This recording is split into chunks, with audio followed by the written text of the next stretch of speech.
tienes ya? Salmo 119, el más grande de todos los capítulos de la Biblia, el versículo 97. Dice así, acompáñame en la lectura. Oh, cuánto amo yo tu ley. Todo el día es ella mi meditación. Me has hecho más sabio que mis enemigos con tus mandamientos, porque siempre están conmigo. De una vez el 99. Más que todos mis enseñoreadores he entendido, porque tus testimonios son mi meditación. 100. Más que los viejos he entendido, porque he guardado tus mandamientos. 101. De todo mal camino contuve mis pies por guardar tu palabra. No me aparté de tus juicios, porque tú me enseñaste. 103, terminamos. Cuán dulces son a mi paladar tus palabras, más que la miel a mi boca.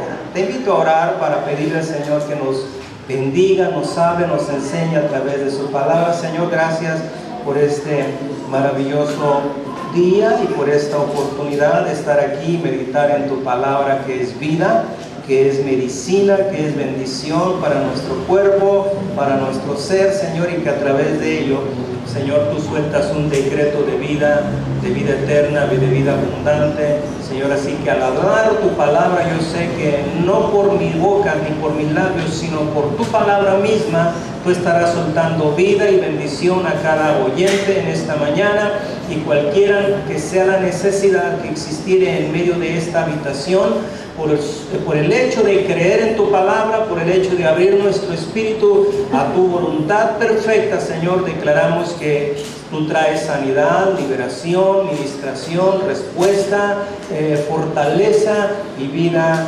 abundante, en el nombre poderoso de Jesús. Amén. Puedes ocupar tu lugar. Cuánto amo yo tu ley, dice esta palabra de este salmo, un salmo grande que trae alabanza y exaltación para el nombre del Señor. Cuánto amo yo tu ley. Y yo quiero hablar acerca de la ley de Dios, acerca de la ley. ¿Qué es ley? Y si nosotros buscamos en nuestro diccionario el significado de la ley, la palabra ley o leyes habla de reglas o normas establecidas por una autoridad superior para regular de acuerdo con la justicia y algún aspecto de las relaciones y aspectos de las relaciones sociales. Así que cuando hablamos de leyes, estamos hablando del conjunto de normas, estamos hablando de los decretos, estamos hablando de lo establecido para traer un orden. Todo nuestro cosmos, toda nuestra vida, en todos los aspectos, en todos los sentidos, está regida por leyes. Hay leyes de la naturaleza, hay leyes, ¿verdad?, en todos los aspectos, en lo social, en lo político, en lo cultural, en todo tenemos leyes. Imagínate que en este mundo, en esta vida, no existieran leyes, todo sería un caos. Pero hay leyes. Dios, desde que formó el universo, le estableció leyes. Al hablar la boca de Dios, palabra para todo lo que estaba siendo formado, estaba emitiendo leyes. ¿Por qué estoy hablando de leyes y por qué tomé este pasaje? Cuánto amo yo tu ley. Porque la ley, entonces, en muchos aspectos representa como un hostigamiento, representa para algunos, ¿verdad?, como algo difícil, algo pesado. Yo quiero hablarte entonces sobre la ley. Y quiero ir a la palabra del Señor, y quiero ir a Mateo capítulo 5, y en el verso 17, ahí hablando en el Sermón del Monte, el Señor Jesucristo habla sobre esto. Y lo primero que yo quiero hablar en esta mañana con respecto a la ley es en relación a nuestros pensamientos. ¿Qué pensamos? ¿Qué idea tenemos cuando hablamos de Dios, cuando hablamos de la palabra de Dios? Lo primero que surge es nuestros propios conceptos. Lo primero que viene es nuestras propias ideas. Cuando te hablan de un mandamiento de Dios, cuando te hablan de un propósito de Dios, siempre va a brotar, siempre va a emerger tu propia opinión. Y entonces Jesús, sabiendo acerca de esto, empieza este tema aquí, ¿verdad? Con esta multitud de la gente que se había dado cita, se habían reunido para escucharle. Este sermón del monte Jesús le está dirigiendo, más que a una multitud abierta, le está dirigiendo a sus seguidores. Le está dirigiendo a sus discípulos, a la gente que tenía interés de recibir la palabra del Señor. El Sermón del Monte, estos 3 capítulos, capítulos 5 al 7 de Mateo, hay un enorme contenido del corazón de Dios y de los mandamientos y de la voluntad del Padre. Así que lo que vemos aquí del verso 17 al verso 20 dice Jesús y la ley. Eso es lo que dice el encabezado. Leo los primeros versículos ahí, verso 17. Jesús habla y dice: no penséis que he venido para abrogar la ley o los profetas. No he venido, ¿qué dice? No he venido para abrogar, sino para cumplir, ¿verdad? ¿Por qué habla Jesús acerca de esto? Porque resulta que Jesús empieza a convivir con todo tipo de personas. No es excluyente, no es selectivo, ¿verdad? No dice contigo sí, contigo no. Porque había clanes, ¿verdad? Así que existían los fariseos, existían los saduceos, eran los grupos grandes en cuanto a lo político y lo religioso. Fariseos y saduceos, estos tenían puntos de vista contrariados, ¿verdad? Mientras que los fariseos era el grupo fuerte, el grupo grande de los legisladores, de la fuerza, de la política y de la religión. Los saduceos, ¿verdad? Era el grupo como la élite de los sacerdotes, ¿verdad? Los escribas y sacerdotes en su mayoría eran saduceos. Y ahí había otro tipo, ¿verdad?, de grupos pequeños que tenían sus puntos de vista.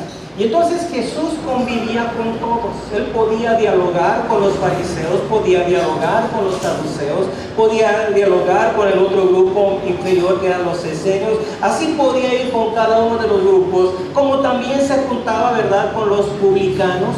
También se juntaba con los pecadores, también se juntaba con todo tipo de personas, aún con las mujeres prostitutas. Venían a él y no las excluían, no las rechazaba. Y entonces los religiosos esto lo veían mal, porque decían que no se entera, que no se da cuenta qué tipo de persona es la que se acerca a él. Y entonces la tradición judía era muy celosa, sobre todo por el rabinismo, por las personas del sacerdocio, los maestros de la ley. Ellos no permitían que una mujer, aunque no fuese mujer pecadora, se acercara a ellos, mucho menos una mujer pecadora.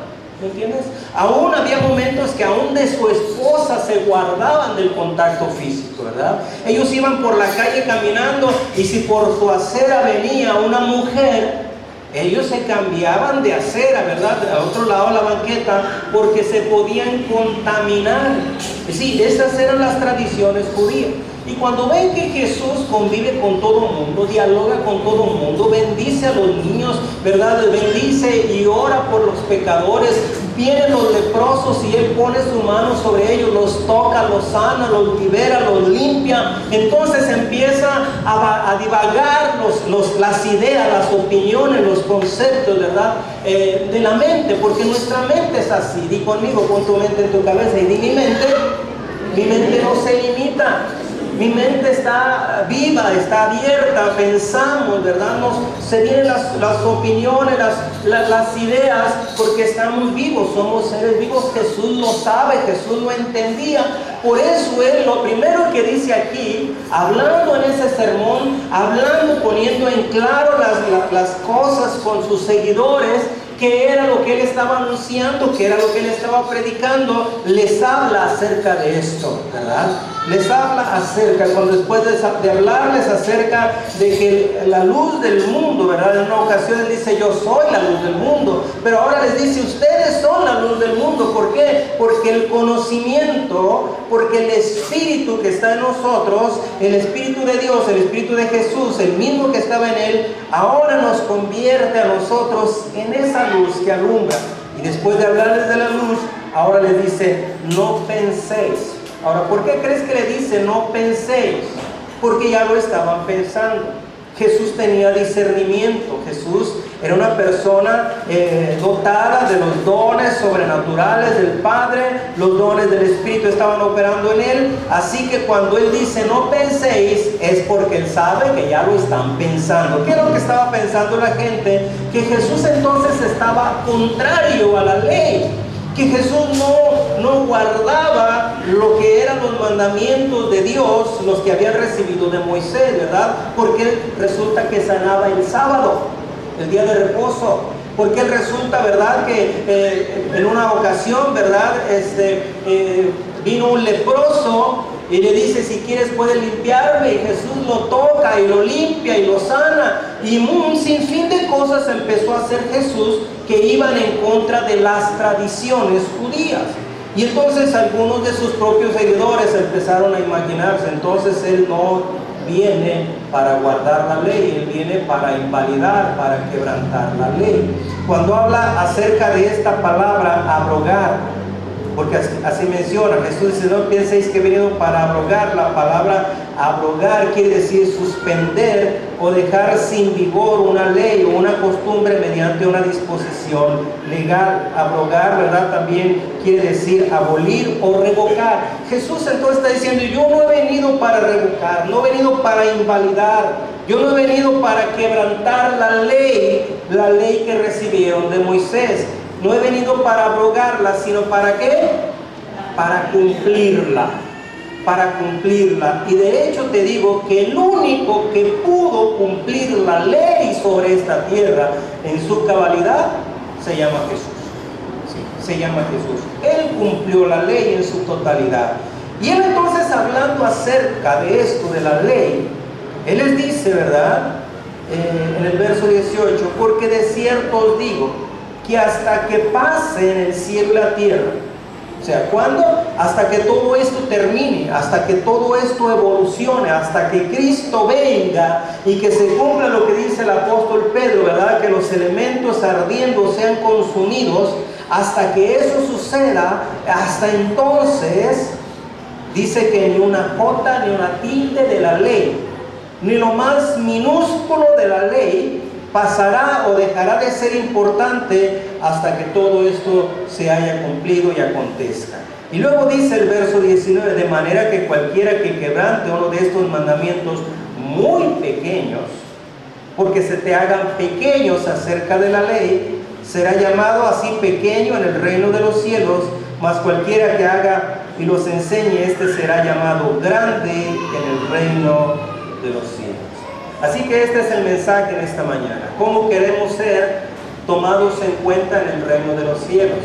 ¿Pequeños o grandes? ¿Cómo quieres ser tú tomado en cuenta en el reino de los cielos? Pregunto yo. ¿Cuántos quieren ser tomados en cuenta como pequeños? Y cuando habla de pequeños no habla de que eres humilde, ¿verdad? No. Habla de que tú mismo te reduces la bendición y las oportunidades. ¿Cuántos quieren ser grandes en el reino de los cielos? Y esto no habla de soberbia ni de orgullo. A ver, levanta la mano. ¿Cuántos quieren ser llamados grandes en el reino de los cielos? ¿Entiendes? Y la grandeza no es por lo que tú haces, por lo que le permitimos a Él hacer sobre nuestras vidas. Entonces, vamos a llamarle a este mensaje grandes en el reino de los cielos.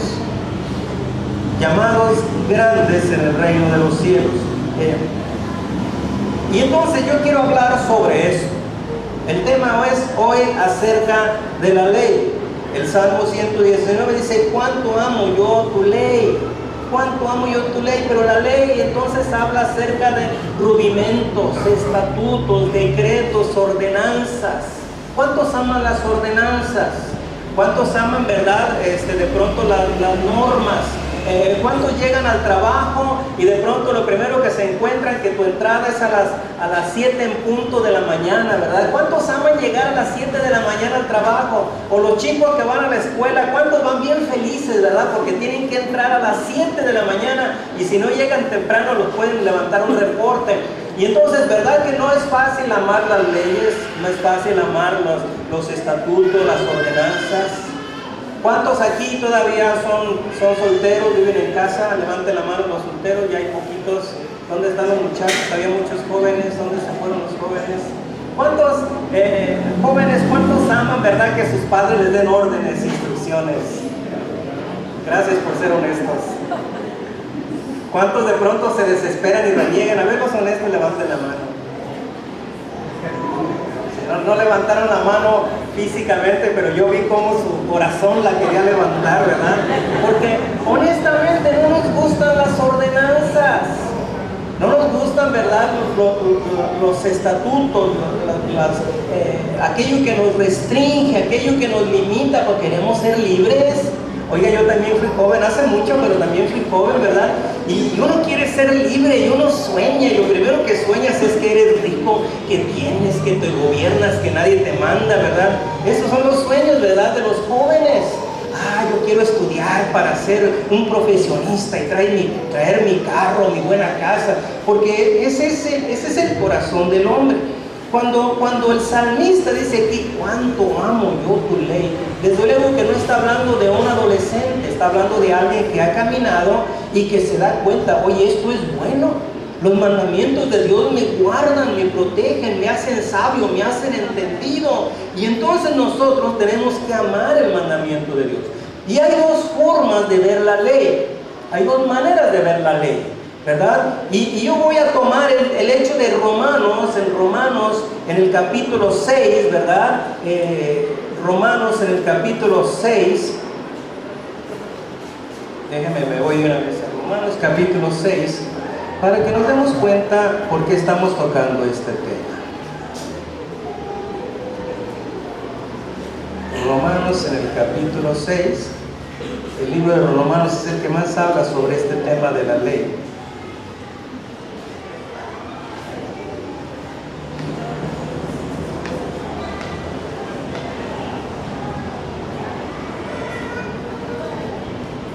Y dice en el verso 14, dice, porque el pecado no se enseñoreará de vosotros, pues no estáis bajo la ley, sino bajo la gracia.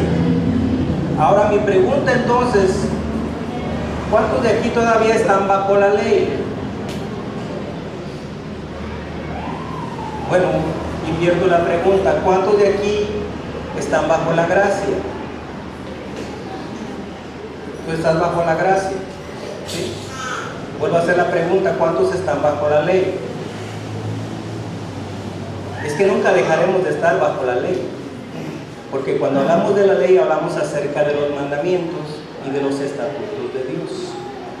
Y este es el tema, yo quiero hablar sobre esto, sobre la ley y sobre la gracia, porque a veces se genera una confusión, a veces pensamos que la ley es mala. Dice el verso 15, 6:15 de Romanos, ¿qué pues?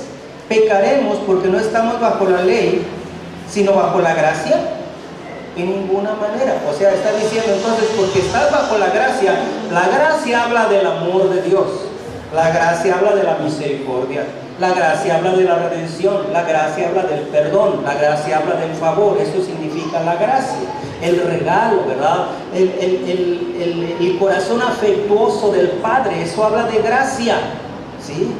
Pero no podemos solamente pensar en la gracia sin pensar en el mandamiento. ¿Cuántos de aquí son padres?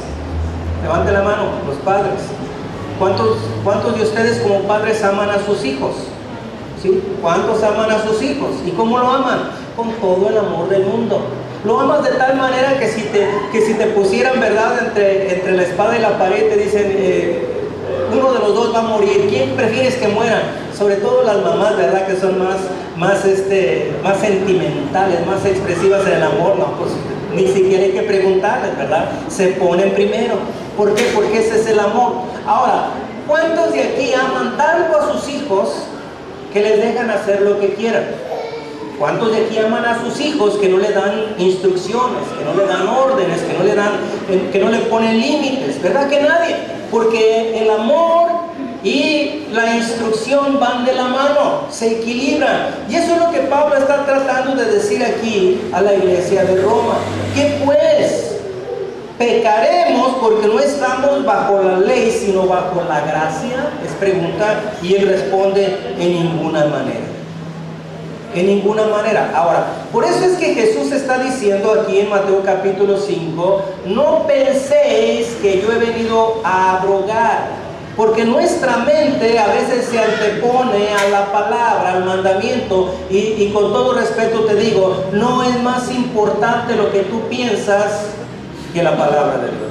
No es más importante lo que tú sientes que lo que Dios establece y lo que Dios trae como un principio. Es más importante la palabra. Por eso Jesús, sabiendo que la gente estaba pensando lo que aquí menciona, dice: no piensen que he venido para abogar, para invalidar la ley, sino he venido para cumplirla. Tú y yo tenemos que cumplir la parte de la ley que nos corresponde. ¿Y por qué hablo acerca de la parte de la ley que nos corresponde? Porque la ley se divide en dos maneras, ¿sí? La ley judía, la ley para los judíos, salió de los mandamientos de Dios, ¿verdad? Éxodo capítulo 20 habla acerca ahí de los mandamientos, 10 mandamientos que Dios establece. Ese es el fundamento de la ley. Pero luego de esos mandamientos, Dios trae una serie de ordenanzas, estatutos, decretos para darle al pueblo una vertiente, ¿verdad? Y parámetros para que el pueblo no viviera de acuerdo a su propia opinión. Así que ahí vienen las leyes de higiene, leyes civiles, leyes ceremoniales, leyes de guerra, etcétera. Todo tipo de leyes. Esto abarca para el pueblo judío. ¿Por qué era tan importante todo esto? Recuerden, era un pueblo que venía de la esclavitud y era un pueblo que iba a vivir en el desierto. Mientras estuvieron en Egipto, estuvieron sujetos al gobierno, a la autoridad de opresión del faraón. ¿Entiendes? Así que ellos no sabían vivir en este nuevo orden que Dios les iba a dar, y Dios les tuvo que establecer toda esta serie de ordenanzas para que el pueblo supiera qué hacer en cada una de las situaciones. Pero luego resulta que le dieron más importancia a las tradiciones, porque esto no se quedó ahí, siguieron agregando tradiciones, ¿verdad? Jesús en alguna ocasión quiere corregir las tradiciones, ¿verdad? Cuando habla acerca de honrar a los padres, dice que algunos no honran ni proveen para sus padres, y el pretexto que ponen, dice: no, es que lo que yo le iba a dar a mi padre es mi ofrenda para Dios, ¿verdad? Y dice que invalidan el mandamiento de Dios por tradiciones de hombres, ¿sí? Y entonces yo quiero hablarte de los mandamientos de Dios. La base para nuestro caminar en Cristo es la palabra, son los mandamientos de Dios. Cuando Jesús dice: no piensen que yo he venido para abrogar, está hablando de los mandamientos. Los mandamientos. Tú y yo no estamos sujetos a todas las leyes que los judíos practicaban o practican, porque tú y yo no somos judíos en primer lugar. Pero sí tenemos al mismo Dios de los judíos, y ese Dios de los judíos trae la palabra, los mandamientos de Dios. Los mandamientos de Dios tienen la vigencia contundente, completa para ti y para mí hasta el día de hoy. Cuando Jesús en Mateo capítulo 19, versículo 16 dice que viene aquel hombre, el joven rico que se le conoce, y le viene preguntando y dice: maestro bueno, ¿haciendo qué cosa heredaré la vida eterna? La respuesta de Jesús es: los mandamientos. Guarda los mandamientos. Y él le pregunta: ¿cuáles? ¿Tú crees que no sabías? Y él dice que los había guardado en su juventud. Y le habla acerca de estos mandamientos. No le habla acerca de la ley como tal, sino acerca de los mandamientos. Esos nunca van a pasar para ti, para mí. Siempre van a ser el fundamento, la base de nuestro andar, de nuestro caminar. Nunca te olvides de esto, ¿me entiendes? De pronto la iglesia como que está en un tiempo de evolución, de crecimiento, ¿verdad? Donde de pronto yo tengo 35 años en el camino del Señor, y si yo comparo, ¿verdad?, cómo eran nuestras reuniones, nuestros servicios hace 35 años, quizás eran diferentes, los cantos eran diferentes, ¿verdad? La manera de vestirnos era un poquito diferente. Yo recuerdo cuando yo llegué a la iglesia, al entrar a la mano izquierda se sentaban los hombres y a la mano derecha se sentaban las mujeres, ¿verdad? Todas las mujeres vestían de vestido muy largo. Era muy extraño ver a alguien de las damas de pantalón, y algunas hasta se cubrían la cabeza, ¿verdad? Todo muy ceremonioso, y bueno, yo no estoy ni a favor ni en contra de eso. Lo único que la Biblia dice con respecto al tema es que nos vistamos de manera honrosa y decorosa. Así que, ¿de qué color te vas a vestir para venir a la iglesia? Yo no tengo ningún problema con eso, mientras sea con decoro, con decencia, honre y glorifique a Dios, ¿verdad? No tenemos tengo ningún problema con eso, porque eso es lo que enseña la palabra del Señor. Si te sientas a la izquierda, si te sientas a la derecha, tampoco tengo problema con eso. Pero con lo que sí pudiéramos tener problema es que invalidamos la palabra y el mandamiento de Dios. ¿En qué basamos nuestra fe? ¿En qué basamos nuestro andar, nuestro caminar? Tiene que ser siempre en la palabra de Dios. Porque Jesús le reclamó, ¿verdad?, a la gente de su tiempo que estaban invalidando la palabra y el mandamiento de Dios por tradiciones de hombres, ¿sí? Entonces, tú y yo vamos a venir al propósito de Jesús, a tomar en cuenta la palabra del Señor. Cuando vemos aquí entonces acerca de la ley y de la gracia, no se oponen entre sí. Cuando hablamos acerca de la ley, déjame te digo que la ley tocaba tres áreas del individuo, del ser humano. Y yo quiero llevarte el libro de los Salmos, en el capítulo 19, Salmos capítulo 19, verso 7, dice lo siguiente: la ley de Jehová es perfecta. ¿Cómo es la ley del Señor? Perfecta. ¿Sí? No le sobra, no le falta. Por eso dice Jesús: nadie le va a quitar ni una jota ni una tilde a la ley. Y cuando habla de jota y de tilde, está hablando acerca de esas pequeñas puntuaciones o acentuaciones que tiene la gramática, ¿verdad? La ley de Jehová es perfecta. Lo primero que hace la ley, dice, convierte el alma. La iglesia tiene que estar llena de gente que se ha convertido. No solamente de gente que le gusta la palabra. Qué bueno que te gusta. La iglesia debe de ser gente no que viene por una necesidad, y aunque aquí venimos todos con necesidad. La iglesia no debe ser compuesta de personas, ¿verdad?, que solamente participan en lo que les gusta, aunque nos gustan algunas cosas y quizás otras no. ¿De qué tiene que estar llena la iglesia? De gente convertida. ¿Qué es ser convertido? ¿Entiendes? Que hay un antes y hay un después, ¿sí? Ya no somos lo que éramos, quizás todavía no somos lo que vamos a llegar a ser, pero estamos en el proceso, estamos en esa relación, en esa formación, ¿verdad? Y entonces lo primero que hace la palabra, el mandamiento, la ley de Dios, es que convierte el alma. ¿Cuántos de aquí ya están convertidos? ¿En qué te convertiste? Lo primero es en hijo de Dios, tenemos una identidad. ¿Me entiendes?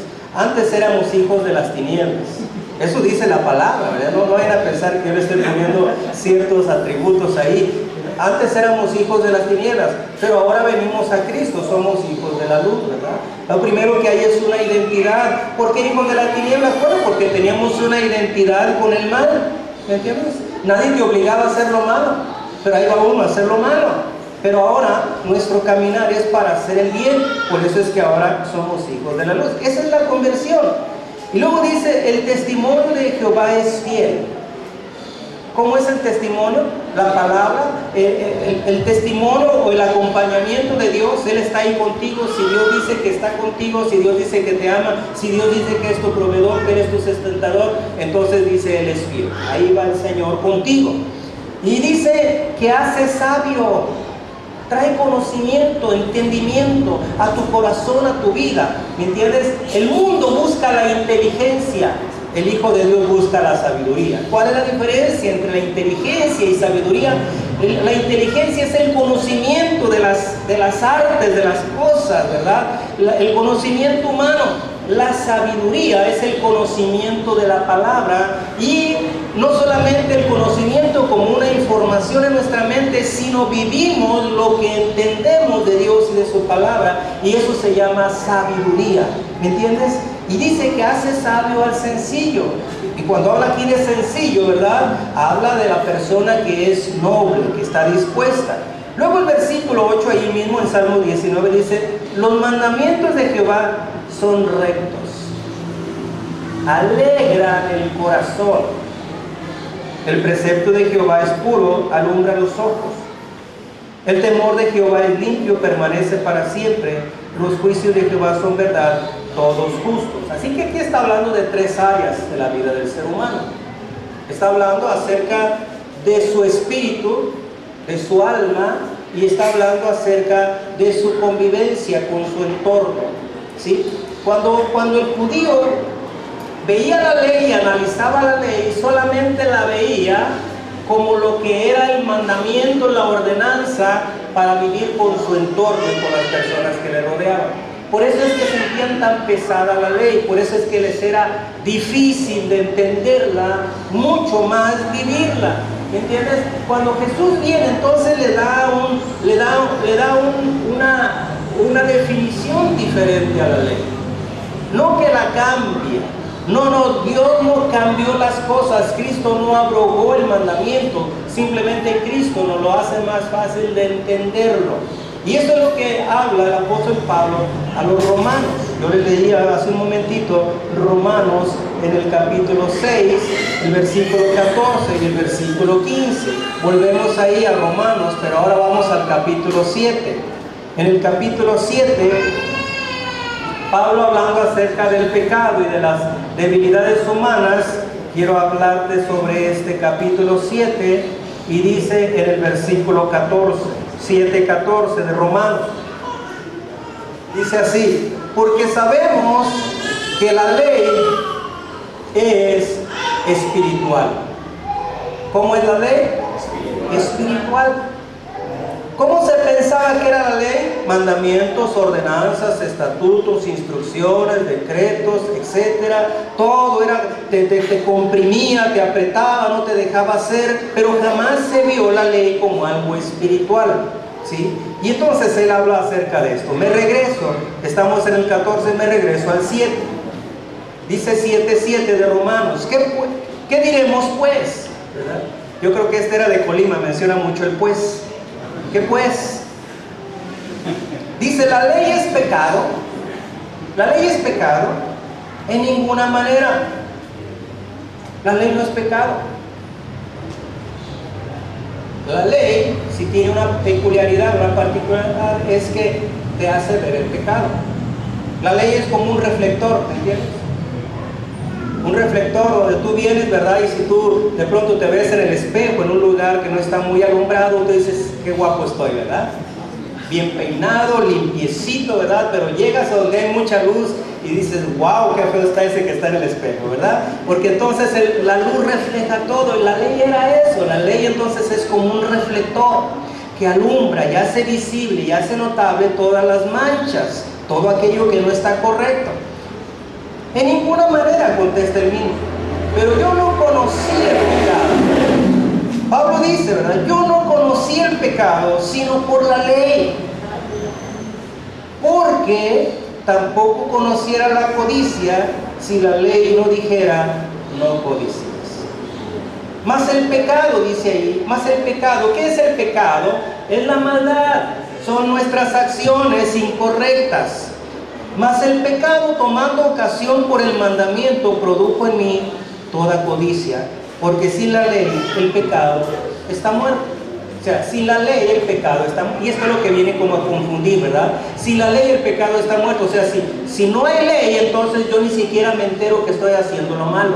¿Entiendes? Muchas personas les hablamos de Cristo, yo no sé si de pronto lo ignoran o se hacen, ¿verdad?, los que no saben, y dicen, ¿y a poco eso es malo? ¿Verdad? Dicen por ahí que no hay borracho que coma lumbre, ¿verdad? Pero hay gente que dice, ay, ¿a poco eso es malo? ¿Verdad? Ya no sé si es que no lo saben, ¿verdad? O no lo quieren saber. Y dice el 9, y yo sin la ley vivía por un tiempo, pero venido el mandamiento, y ahí es por eso que a veces algunos queremos ignorar que hay una ley. El pecado, dice, revivió y yo morí. Porque la ley me señala, la ley señala mi pecado, y tú sabes que la paga del pecado es eso, ¿verdad? Y entonces yo muero, ya no tengo derechos, se corta mi oportunidad.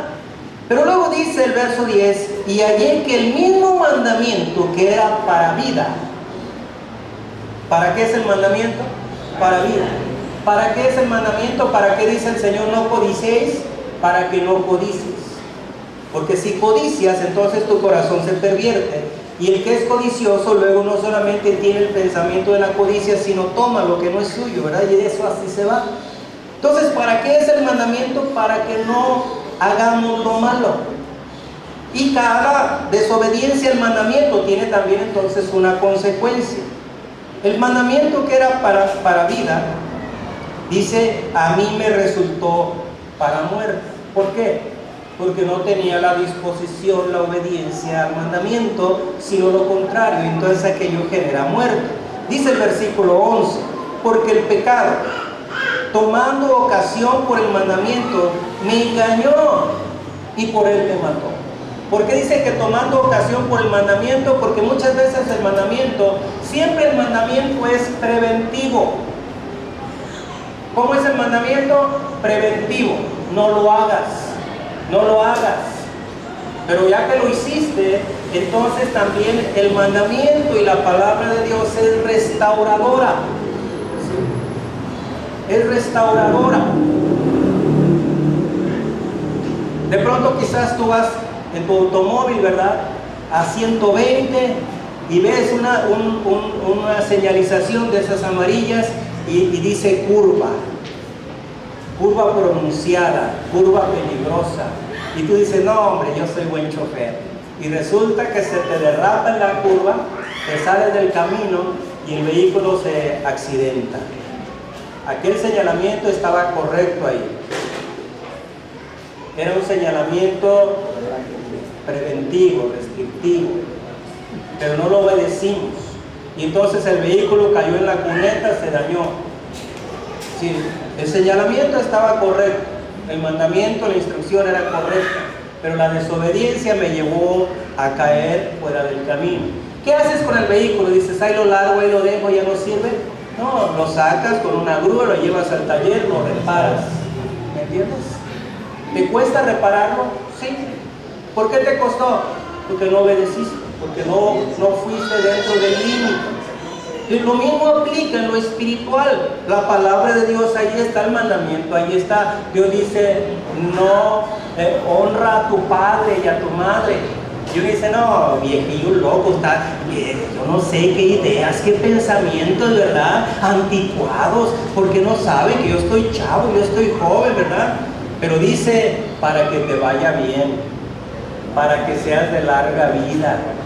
Entonces cada mandamiento, aparte que te quiere evitar del fracaso, también trae una promesa de bendición. Por eso es que dice Salmo 119, 98 que leímos, cuánto amo yo tu ley. Porque el mandamiento es bueno. El mandamiento es bueno. Pero seguimos aquí con la lectura.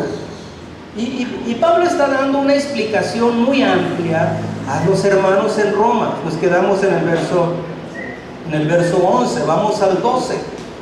En el 11 quedamos con que el pecado o la ley me mató.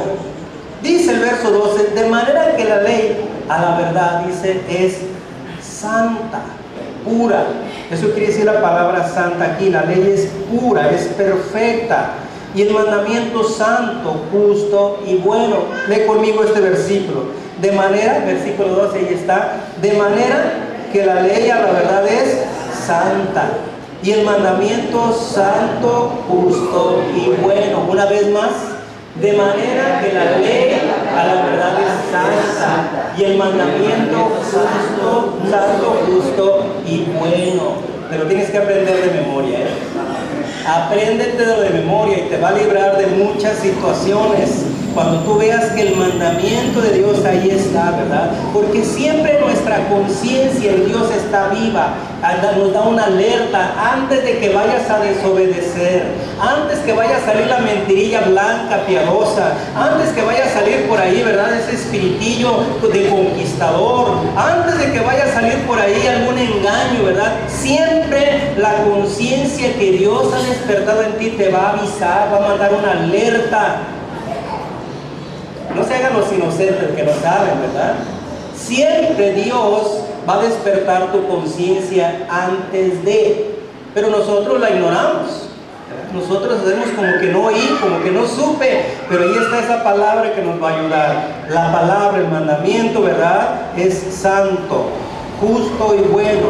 Dice el verso 13, luego lo que es bueno vino a ser muerte para mí. Ahora, lo que Pablo está planteando aquí Pareciera que vemos a un Pablo confundido, pareciera que vemos a un Pablo en batalla, que trae problemas con sus áreas carnales. No, no. Pablo le está hablando a los convertidos en Roma. Para este tiempo los que se habían convertido en Roma no tenían pastor. En su mayoría era gente del judaísmo, de los judíos que habían sido llevados prisioneros a Roma, que se habían multiplicado, que trabajaban para el emperador, que estaban ahí, ¿verdad?, ya como una comunidad. Y muchos de ellos habían venido a la fiesta de la Pascua y de Pentecostés, cuando vino el derramamiento del Espíritu Santo. Estos, cuando recibieron el Espíritu Santo, se fueron a Roma y allá empezaron a compartir. Y déjame te digo que cuando uno empieza a compartir del Evangelio, la gente se convierte. Entonces, si me escuchaste, cuando uno comparte el Evangelio, la gente se convierte, porque es un testimonio vivo, porque estos regresaron transformados, porque estos solamente tenían religión, pero cuando fueron de regreso tenían el Espíritu viviendo en su interior, en su corazón. Su rostro era diferente, su manera de ser, de vivir, de expresarse era diferente, y esto impactó, ¿verdad? Y entonces empezó a formarse una iglesia donde no había. Y Pablo entonces, sabiendo cómo va el crecimiento, la evolución, el avance en el corazón del que se convierte, él dice: de seguro están pasando por estas preguntas, por estas interrogantes y por estas batallas. Y es por eso que él escribe este capítulo 7. Pareciera que Pablo está batallando con el pecado, pareciera que Pablo está confundido. No, él está hablándole a esa iglesia para que les quede claro. Él está diciendo: ustedes van a pasar por estas preguntas, por estas interrogantes, al igual que yo pasé en mis inicios. Pero dice el verso 13: luego lo que es bueno vino a ser muerte para mí. Él está preguntando, viene la respuesta. Dice de nuevo: en ninguna manera, sino que el pecado, para mostrarse pecado, déjeme un poco, produjo en mí la muerte por medio de lo que es bueno, a fin de que por el mandamiento el pecado llegase a ser sobremanera pecaminoso.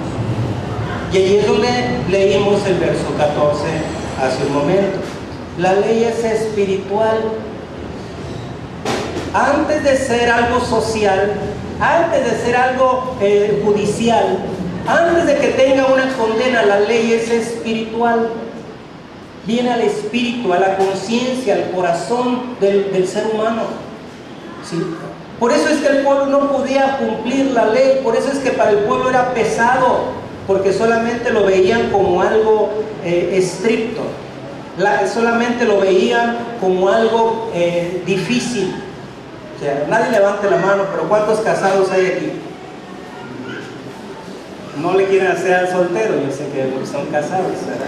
Aunque no estén ejerciendo, pero son casados. A ver, los que son casados, fueron casados, levante la mano para hablar sobre el tema, ¿entienden?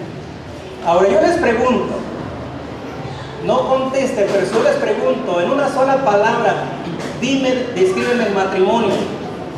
En una sola palabra. Muchos me dirán: ay, hermano. Otros solamente con una mirada me contestarían, ¿verdad? Y otros me dirían: lo más parecido al infierno.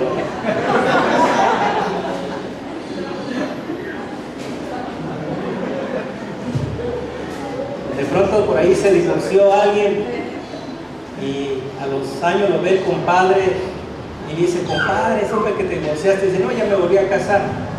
Compadre, pero no que se divorció porque vivía en el infierno. Digo: sí,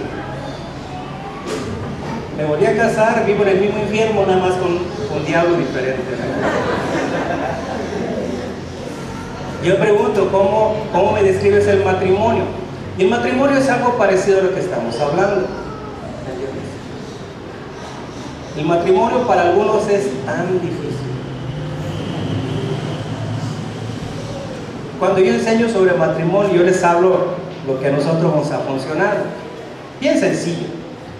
Yo conocí a mi esposa, déjenme recuerdo, el día 12 de marzo del 2005. Del 12 de marzo al 6 de octubre fuimos solamente amigos. Muy buenos amigos, ¿verdad, amor? muy buenos amigos. Estábamos en la congregación, yo era el líder de jóvenes, ¿verdad? No vayan a pensar que usé eso como un pretexto, ¿verdad? No. Y del día 6 de octubre del 2005 al 19 de octubre del 95. Sí, no, yo dije son muy poquitos, del 95. Al 19 de octubre del 96 fuimos novios, 1 año y días. Y desde 19 de octubre del 96 hasta este día, que casi son 23 años, se me han hecho como 5 minutos, amor. Hemos sido esposos. Ahora, les digo la verdad, si solamente nosotros nos concretáramos a ser esposos, qué difícil fuera. Porque cuando hablamos de esposos, hablamos de obligaciones, compromisos, deberes, de demandas, de reclamos, de exigencias. Así que nosotros seguimos la secuencia. Lo de esposos sí lo llevamos muy bien, pero lo dejamos al final. Y como fuimos muy buenos amigos, entonces seguimos siendo primordialmente amigos. Y como tuvimos muy bonito noviazgo, entonces somos amigos y somos novios. De vez en cuando nos acordamos que somos esposos. Porque si solamente nos concretáramos a ser esposos, aplicaría lo mismo aquí que la ley. Qué difícil. Oye, qué pesado. Oye, trabajar de sol a sol para que esta mujer se lo gaste todo en la marina, ¿verdad? Ese es el papel de esposos. Pablo está diciéndole aquí a la iglesia en Roma, el verso 14, sabemos que la ley es espiritual. La ley viene a mi conciencia, a mi corazón, a mi espíritu, buena, justa, perfecta, santa, y trae promesa. Oye, ¿quién no quiere la promesa? ¿Quién quiere la bendición de Dios?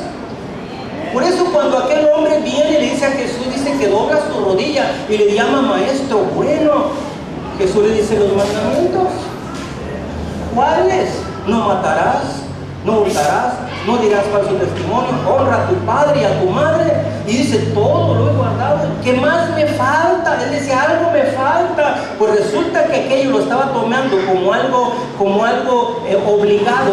Aquello lo estaba tomando como algo social, pero no lo estaba tomando como algo espiritual. Lo espiritual me convierte, lo espiritual me transforma, lo espiritual me llena, me satisface, cambia mi esencia, cambia mi perspectiva de las cosas.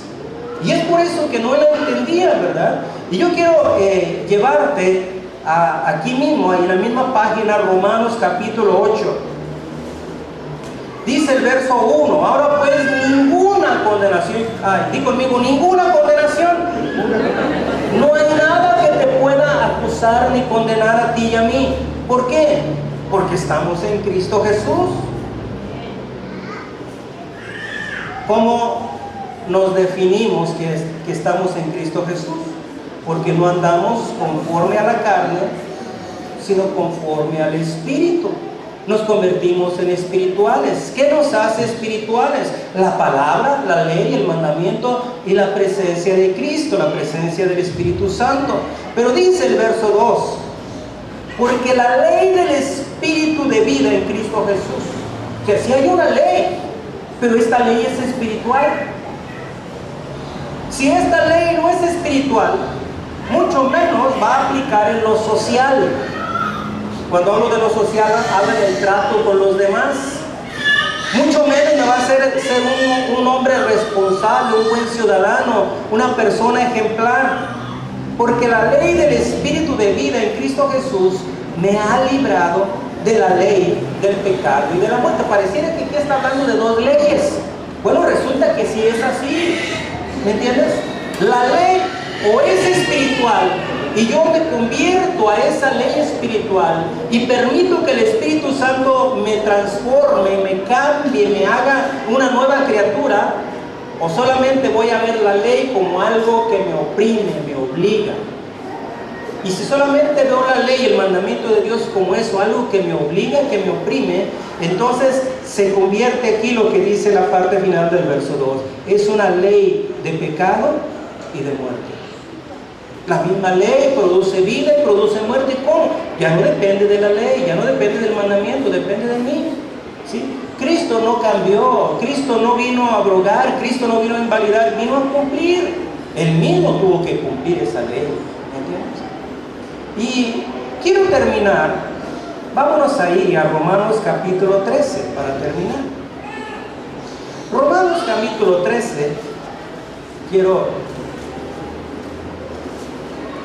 leerte algunos versículos. El versículo 1 no es parte de lo que quiero enseñar, pero lo leo de una vez. Este es el único capítulo de la Biblia que habla acerca de esto. Sométase toda persona a las autoridades superiores. Tú estás en un empleo, tienes autoridades superiores. Tú eres estudiante en la escuela, tienes autoridades superiores. Estás en tu casa, en tu hogar, tienes autoridades superiores. Vienes a la iglesia y hay autoridades, ¿verdad? Y tenemos que respetarlas y someternos a ellas, ¿entiendes? Yo tengo autoridades espirituales, me someto a ellas. Sométase toda persona. No excluya a nadie, todos tenemos que someternos. ¿Quieres ser engrandecido? ¿Quieres ser próspero? ¿Quieres ser bendecido? Entonces identifica quiénes son tus autoridades y sométete. Es la única manera que tú seas promovido y engrandecido. No hay autoridad sino de parte de Dios, y las que hay por Dios han sido establecidas. De modo que quien se opone a la autoridad, a lo establecido por Dios se opone, y los que resisten acarrean condenación para sí mismos. Los que resisten acarrean, no es que te viene, no es que Dios te castiga, no, uno mismo acarrea la maldición y el fracaso por no ser entendido y obediente. De ahí nos pasamos al versículo 8, 13:8 de Romanos. Dice el verso 8. Aunque no voy a hablar de esto, pero aquí lo dice, ¿verdad? Yo voy a la segunda parte del versículo. Dice, no debáis a nadie nada. Aunque no estoy hablando de eso, pero ya que lo dice, ¿verdad? Si tú tienes deudas, salve tus deudas. Si tú tienes deudas, pídele a Dios, Señor, ayúdame a saldar y a salir de mis deudas. ¿Amén? Sí. Él te va a ayudar a salir de esas deudas. A lo que no te va a ayudar es a que te endeudes nuevamente. Esa ya es tu decisión. Y Él te va a ayudar a salir de las deudas. Nos quedamos ahí, en el verso 8. Porque no debáis a nadie nada, sino el amaros unos a otros. En eso sí siempre vamos a estar en deuda. En el amor. Siempre le voy a quedar a deber amor a los demás. Y voy a procurar pagar. Cuando debo, pago. Así que siempre me voy a presentar como en deuda en el amor hacia los demás. Siempre, nunca va a ser suficiente darles amor a ustedes, ni ustedes hacia mi vida, ¿verdad? Y luego dice, porque el que ama al prójimo. Una vez le preguntaron a Jesús, Señor y Maestro, ¿y quién es mi prójimo? ¿Tú crees que no sabía? Era un maestro de la ley. Sí sabía, ¿verdad? No quería ver que le respondía Jesús. Y le menciona quién es su prójimo, ¿verdad? Su semejante, el necesitado, la persona que está a tu lado. Quien sea, ese es tu prójimo, ¿verdad? El que ama al prójimo ha cumplido la ley, el mandamiento de Dios. Porque la ley es espiritual. El principio de cumplir los mandamientos de Dios es que tú te conduzcas en amor. Y no me dejarás mentir, ¿verdad?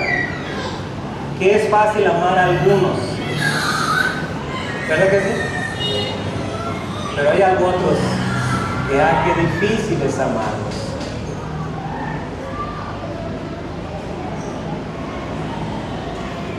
Es como cuando quieres acariciar un chayote, ¿verdad? Tienen espinas por todos lados. Están en cabeza. Pero aquí no dice que ames al que te caiga bien, sino que ames a tu prójimo. Y luego dice el versículo 9, porque no adulterarás, no matarás, no hurtarás, no dirás falso testimonio, no codiciarás. Lo que le dice Jesús a aquel hombre en el capítulo 19 de Mateo. Estas cosas que son mandamientos, que es la ley.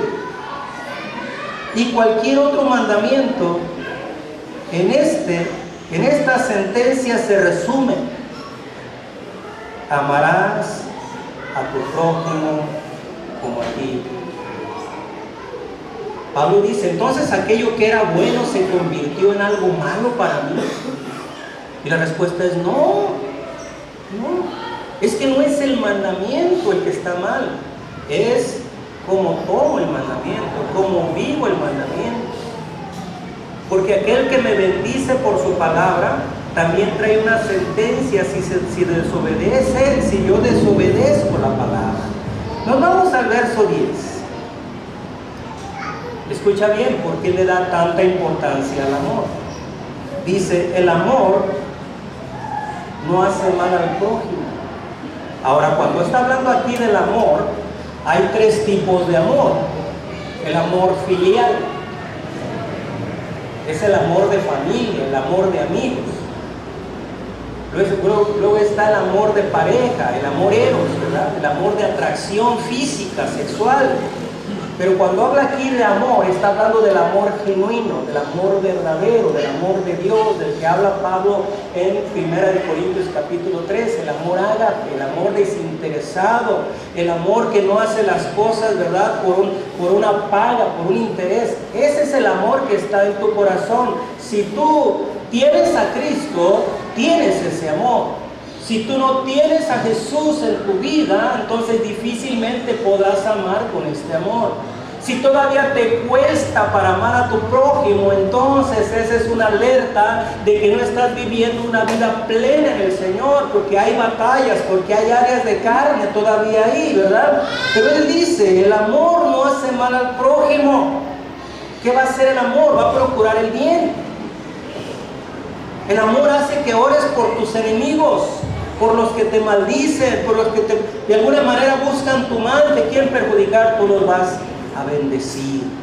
Y cuando tú bendices a aquel que procura tu mal, tú levantas un vallado a tu alrededor de protección. Tú vas a provocar que las personas que están viviendo erróneamente cambien, se conviertan, que Dios les dé una oportunidad. ¿Sabes que nuestra nación necesita una iglesia que esté intercediendo?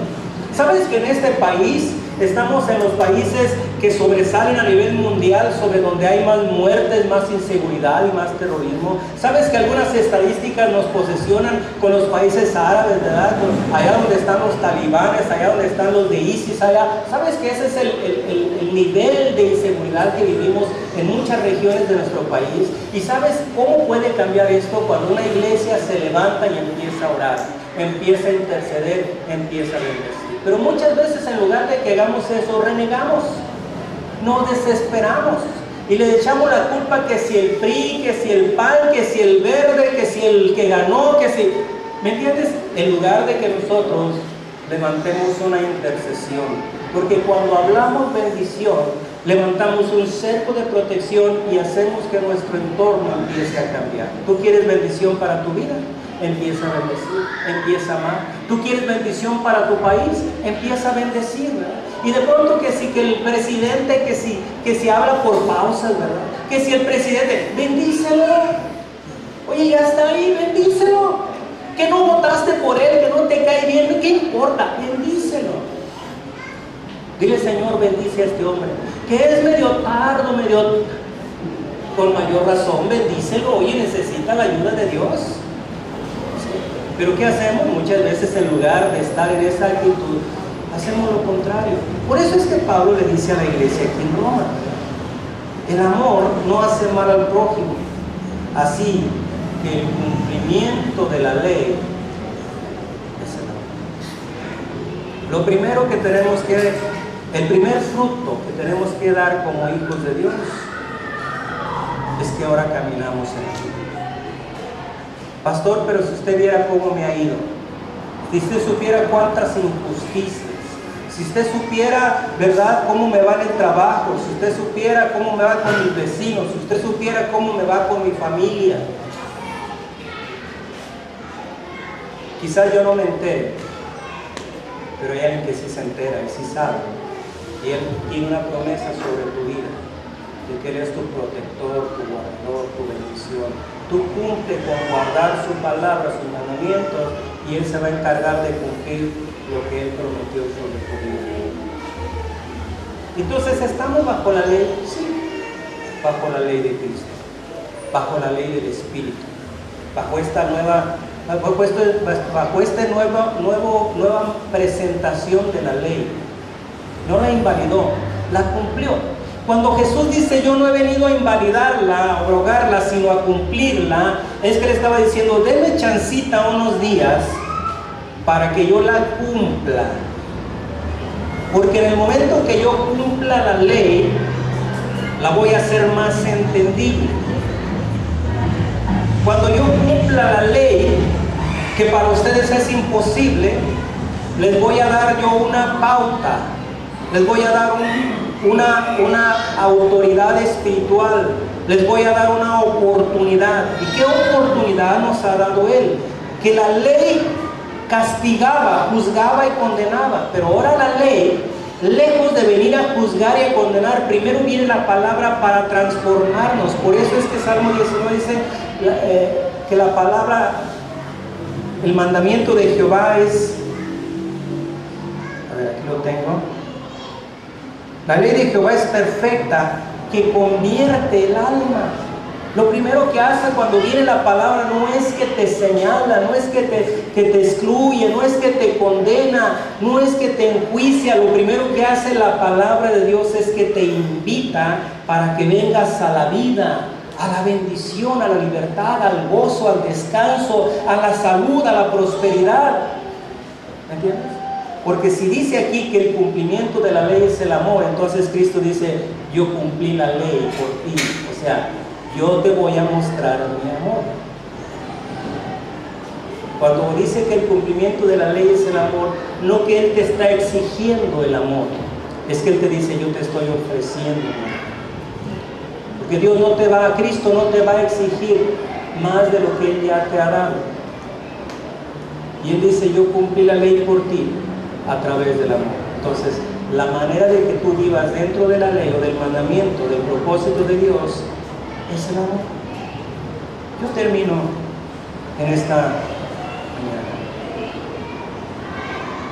Me gusta cómo este Salmo 119, ese versículo 97 que leíamos, dice lo siguiente: oh, cuánto amo yo,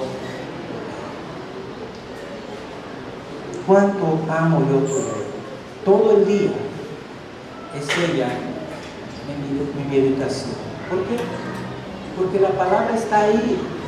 Y cuando tú tienes que tomar una decisión, cuando tú tienes que hacer una elección, cuando alguna situación te confronta, antes de que respondas en tus fuerzas, en tus instintos, antes que respondas con agresividad, con desánimo, antes que respondas con palabras ásperas, como el mandamiento, la palabra está ahí. Entonces la palabra te va a dictar, no te obliga. La palabra brota, la palabra viene para que tú respondas o correspondas como lo que eres, una persona con identidad, porque la ley del Señor dice que convierte el alma. La palabra, el mandamiento nos da identidad. ¿Estamos bajo la gracia? Sí. No podríamos vivir la ley o el mandamiento si no existiera también la gracia. Pero si solamente enfocamos nuestro caminar en la gracia, vamos a tener la sorpresa de que somos responsables de lo que conocemos y de lo que se nos ha dado. ¿Me entiendes? Jesús dice en una ocasión, muchos me dirán en aquel día: Señor, Señor, no profetizamos en tu nombre, no hicimos milagros, no echamos fuera demonios. Y dice que Él les dirá: nunca os conocí, apartados de mí. Porque a veces deliberadamente solamente queremos la parte de la gracia. Esto suena atractivo, esto suena favorable, esto es positivo, esto es bueno, aquello no lo quiero, pero esto sí. Y déjame te digo que Jesús mismo lo habla, y con esto yo termino. Te invito a que te pongas sobre tus pies, que Jesús mismo de su boca dice: no penséis. Así que tus pensamientos tienes que saber administrarlos, porque muchas veces nuestros pensamientos nos van a desorientar del plan perfecto de Dios. No penséis que yo he venido para invalidar, para abrogar la ley. Yo no he venido para eso, yo he venido para cumplirla.